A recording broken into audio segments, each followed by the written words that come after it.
Thank you, Mr. Chairman. My amendment prohibits any funding from being used by the Office of the Vice President for salaries and other expenses. Kamala Harris has been a failure as Vice President. From her inability to manage her team effectively, leading to high turnover, to her disastrous job as border czar, where she has failed to secure anything. Let's look at the numbers. Since the Biden-Harris administration took office, there have been over 6.2 million illegal crossings of our southern border. In September alone, there were 269,735 illegal immigrants encountered at the southern border.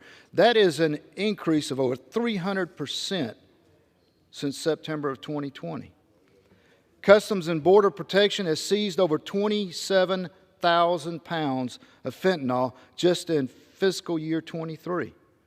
169 people whose names were on the terrorist list were stopped trying to cross the border. Cartels are making more than $13 billion a year from smuggling people across our border.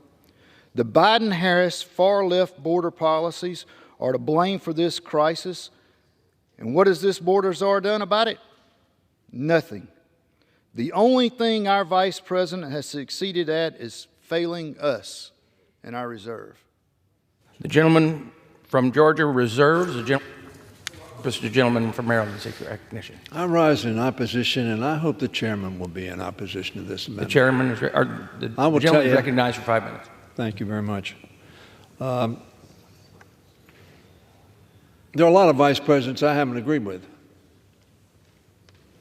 I would have never contemplated offering, Mr. Chairman, an amendment to strike their ability to carry out the duties to which they were elected by the American people,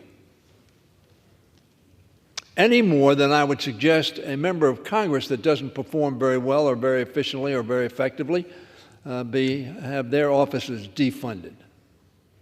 They were elected by the people, and they're entitled to the resources to carry out those duties and responsibilities given to the American people.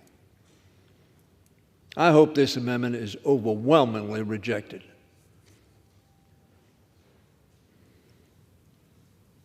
I yield back. I reserve. The gentleman reserves.